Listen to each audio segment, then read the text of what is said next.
Bonjour à tous. Alors, je vais vraiment essayer de faire court et impactant en 10 minutes top chrono. D'abord, remercier infiniment Micha de son invitation, de sa confiance. Et je vais tenter de vous livrer aujourd'hui un propos que j'ai voulu assez pertinent au regard de notre actualité plurimillénaire, mais actualité contemporaine.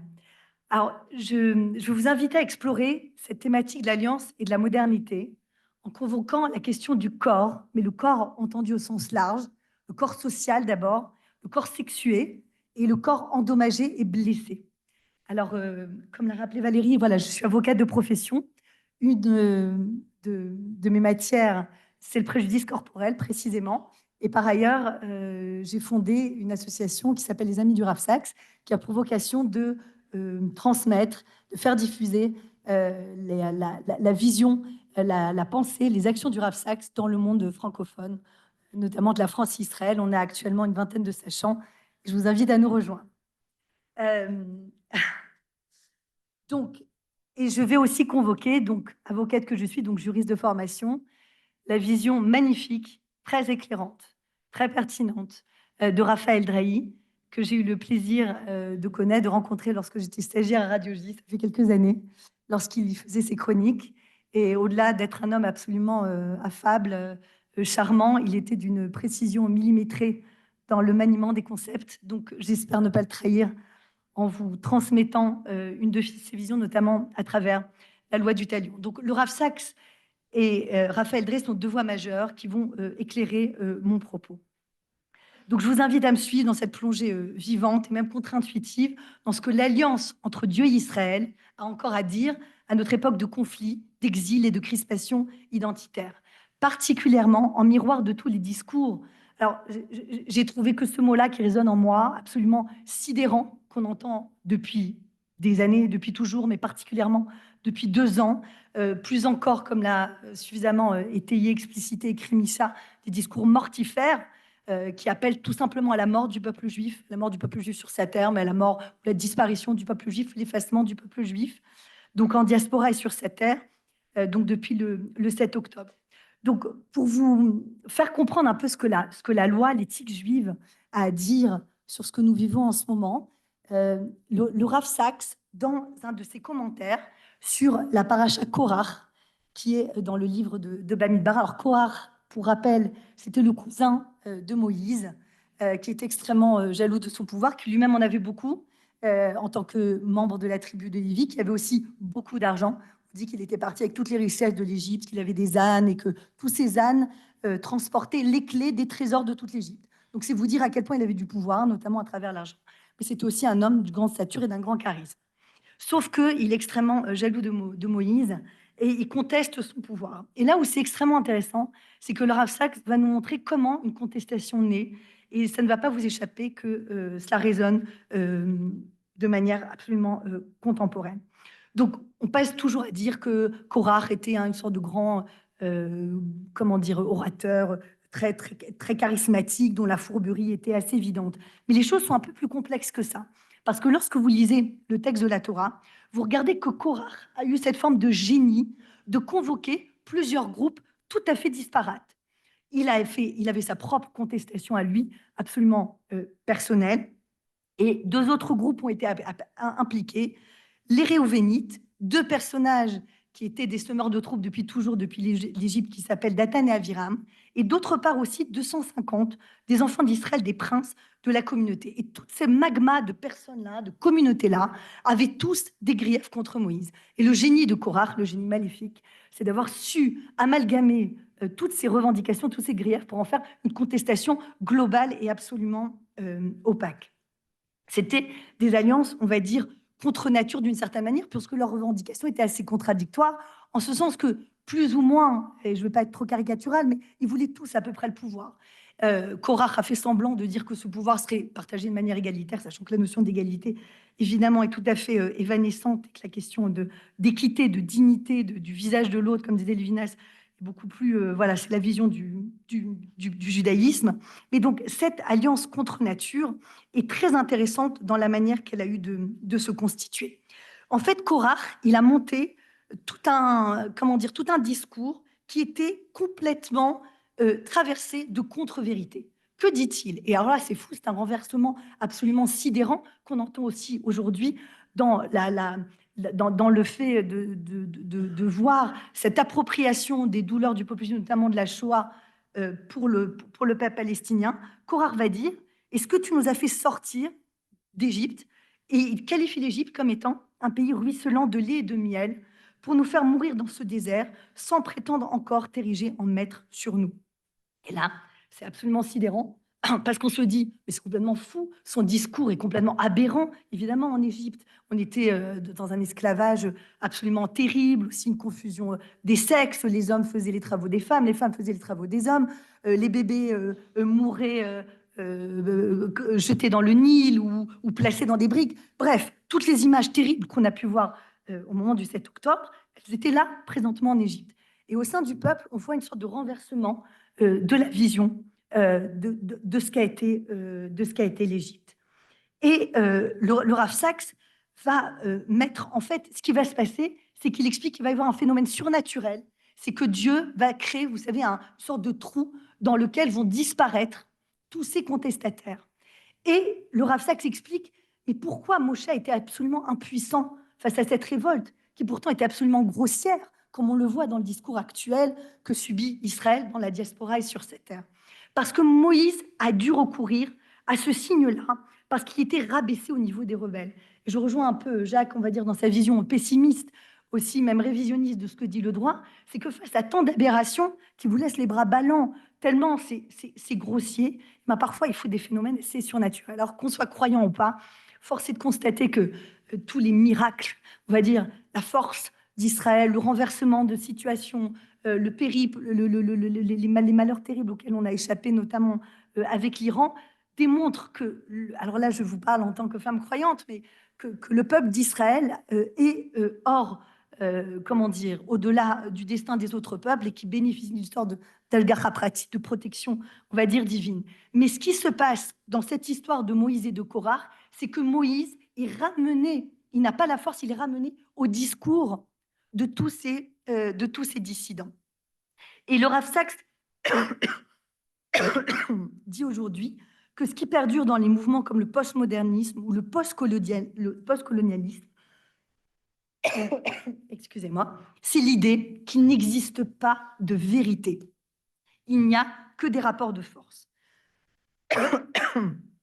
Et lui, il parle même d'une herméneutique de la suspicion dans laquelle, merci beaucoup, nous n'écoutons pas ce que disent les autres, mais on se contente de savoir quels intérêts on sert.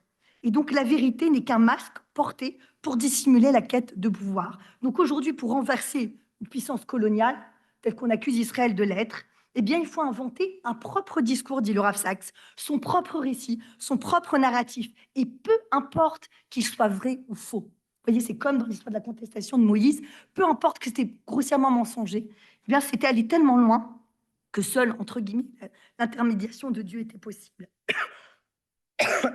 Excusez-moi. Il dit, c'est précisément, le Rav Sachs a écrit ce texte au moment de la conférence de Durban, au début des années 2000.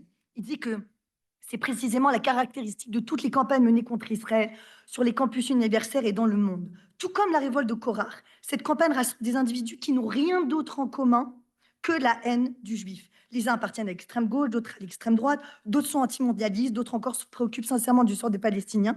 Mais derrière tout ça, quel est le ressort? Eh bien, pour des raisons théologiques et politiques, ils s'opposent à l'existence d'Israël. Il conclut en disant que les mensonges flagrants qui sont proférés à l'encontre d'Israël rivalisent en mauvaise foi, comme cet épisode de la révolte de Korah en Égypte.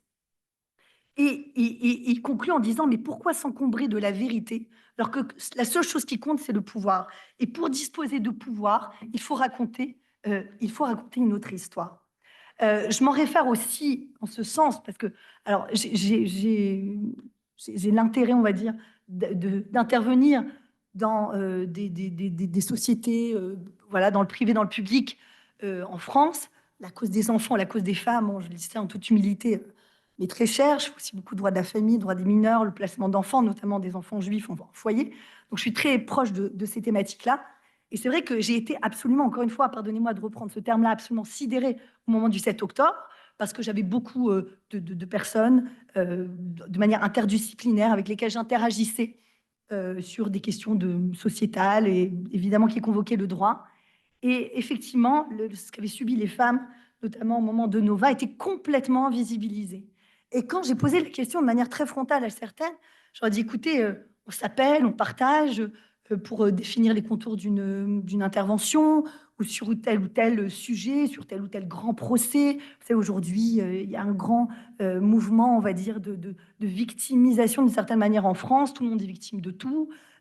Nicolas Sarkozy est victime de la justice pénale, tout le monde est victime de la justice pénale, qu'on soit victime ou qu'on soit prévenu ou qu'on soit condamné. Bref, c'est un champ lexical qui est extrêmement utilisé, souvent à mauvais escient, et c'est des échanges que j'avais de manière très fine avec certaines de mes interlocutrices. Et quand je leur ai demandé, mais pourquoi ce silence? Vous savez que je suis juive, vous savez que je suis pratiquante par ailleurs, c'est pas mon identité, je suis avocate mon tour, mais vous le savez. Et dit, écoute, je peux pas te dire, tu ne comprendras pas. Et c'est-à-dire qu'il y a un moment, on arrive, comme dans cette histoire de Korach et de ses dissidents, où même le langage, la communication n'est impossible. Et je pense qu'au fond d'eux-mêmes, ces personnes avec qui j'ai eu l'habitude de travailler, parce que je vous avoue que depuis, j'ai beaucoup plus de réticence à travailler avec certaines de ce représentant d'associations féministes, eh bien, c'est une sorte d'impensé et au-delà de la faille empathique que j'ai ressentie très fortement, il y a juste même la question du discours tout à fait primaire qui est devenu juste impossible, complètement verrouillé, parce que ce sont des causes complètement disparates. D'ailleurs, je vous invite à lire le livre de Nora Busini, Les nouveaux antisémites. Elle a infiltré l'ultra-gauche pendant 3 ans et elle montre bien cette convergence des causes dans la haine d'Israël. Donc, vous voyez ce que dit le Rav Sachs et qui nous éclaire beaucoup sur ce que nous vivons aujourd'hui, c'est qu'effectivement, à un moment, le droit, c'est-à-dire le droit dans ce qu'il a dit au niveau de la constitution du corps social, en termes de droit, de structure telle que l'a voulu Moïse, eh bien, il est écrasé comme un rouleau compresseur face à la manipulation de ce qu'est une pseudo-vérité. Donc ça, c'était très intéressant. La deuxième vision que je voulais convoquer, et j'en aurai bientôt terminé, c'est celle de Raphaël Drahi, qui est passionnante. Alors, il a écrit, évidemment, énormément d'ouvrages, mais dont certains que je vous invite à relire, qui s'appellent Topics Sinaïtiques ou Le mythe de la loi du talion, qui sont absolument passionnants, même si vous n'êtes pas juriste, vous verrez, c'est vraiment très intéressant et ça éclaire beaucoup notre actualité. Mais là, dans le livre La sortie d'Égypte, il évoque la figure de Joseph. Et là, je vais reprendre ce qu'a dit Daniel Siboni. Il dit, on a une problématique, c'est qu'on ne connaît pas notre adversaire. On ne veut pas savoir ce qu'il pense. Voilà. Et au début du livre de l'Exode, dans Shemot, il y a marqué, il y a un nouveau roi qui se levait sur l'Égypte et qui ne connaissait pas Joseph. Mais comment on pouvait ne pas connaître Joseph? Joseph, il avait sauvé toute l'Égypte. Il leur avait littéralement donné à manger. Il avait restructuré toutes les institutions de l'Égypte pour le bonheur de tous, d'ailleurs du pharaon en premier lieu, mais du peuple aussi. Donc comment c'est possible? Ça paraît complètement insensé. Et là, je vais vous reprendre les mots de Raphaël Drahi. Quand il dit il ne connaissait pas, et là c'est très intéressant, il convoque le corps en tant que corps sexué, et en miroir aussi de l'histoire de Joseph, vous savez, qui a été comment dire, la femme de Poutifar, chez qui il avait vécu un temps, l'avait poursuivi de ses assauts. Il avait résisté à cette pulsion sexuelle. Et Raphaël Drahi va nous dire une chose très intéressante. Il dit que quand on est face à une incompréhension dans le texte de la Torah, on convoque souvent l'écoute. On dit l'oshama, il n'a pas entendu, il n'a pas écouté, il n'a pas perçu ce que l'autre voulait dire. Mais quand on parle de savoir, on parle de savoir intime, on parle même de savoir sexuel, comme c'est marqué dans la Genèse, quand on dit Adam a connu Ève, c'est le même verbe qui est repris pour le pharaon. Alors Raphaël Drahi pose justement, il s'attaque à la sémantique, au langage, il dit mais pourquoi c'est ce terme-là de connaître, de connaissance, qui est convoqué lorsqu'on parle de pharaon? Et il dit la chose suivante, il dit le verbe yada est un verbe très fort en hébreu. Il désigne la connaissance intime, profonde et essentielle. La connaissance est une des phases, l'un des principes déterminants de la création générale. C'est également ce terme qui est utilisé pour désigner la relation essentielle, particulière, intégrale de l'homme à la femme.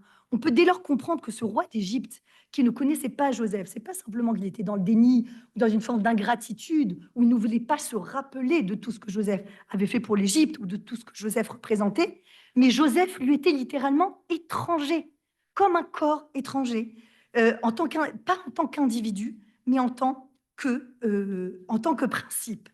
Et Raphaël Drahi rappelle que Joseph il possédait une grande maîtrise de ses passions et de ses pulsions. L'épisode romanesque du refus des avances de la femme de Poutifar aux dignitaires du régime le souligne. Yosef n'est pas le bel ami de Beaumont-Passant, ce n'est pas un esclave qui pourrait se propulser dans la société grâce à son charme ou grâce à son pouvoir de séduction physique et intellectuelle. Ce n'est ni un eunuque, ni un ascète. Au contraire, c'est un adolescent orgueilleux qui a une tendance presque naïve à vouloir occuper la première place devant ses frères. Et il dit, en fait, Yosef, il a exprimé en fait une volonté forte de céder au désir de gouverner sur le corps de la femme de Potiphar. Donc il a dominé son désir. Mais au nom de quoi est-ce qu'il a dominé ce désir sexuel? Précisément parce que lui ne se prenait pas pour l'origine du monde, mais qu'il se savait le chaînon d'une tradition, le porteur d'un projet, l'incarnation d'une identité. Et son refus, opposé donc à la femme de Poutifar, n'a rien de pudibond. Il marque l'aptitude à la limitation de l'investissement sexuel d'une fonction et par suite l'exercice de sa fonction en elle-même. En tant qu'hébreu, Yosef se sait responsable du projet d'Abraham dans l'histoire et accepte de s'en faire le servant en respectant la loi qui était ce projet. Yosef est un ivri, comme vous l'avez dit, un franchisseur de distance et non un transgresseur d'interdits qui n'aboutirait qu'à des impasses mortelles. Et c'est donc tout l'inverse de Pharaon, qui lui se caractérise par des traits exactement inverses. Il prétend ne rien connaître au-dessus de lui, qui l'obligerait et à quoi il devrait ajuster sa propre volonté. Je termine juste sur la loi du talion, qui est très, très intéressante, celle qui est évoquée par Raphaël Drahi. Vraiment en 2 petites minutes, parce que c'est une minute. Voilà. On a tendance à dire voilà, que c'est le célèbre œil pour œil, dent pour dent. Et c'est une caricature, évidemment, de ce que dit le droit juif. C'est parfaitement codifié. Et ce qu'on souhaite dans la réparation du préjudice que quelqu'un a subi, c'est de réparer à la fois, évidemment, en tant que faire se peut, la dimension corporelle, mais aussi, évidemment, de réparer sa dignité. Et cet œil pour œil, dent pour dent, qu'on a opposé à Israël, en disant, regardez ce que vous faites aux Palestiniens, alors que justement, la mesure de l'armée israélienne a été absolument remarquable en ce sens, eh bien, c'est la victoire évidemment du symbolique contre la jouissance du meurtre. C'est la victoire du cadrage de la loi contre la vision pulsionnelle.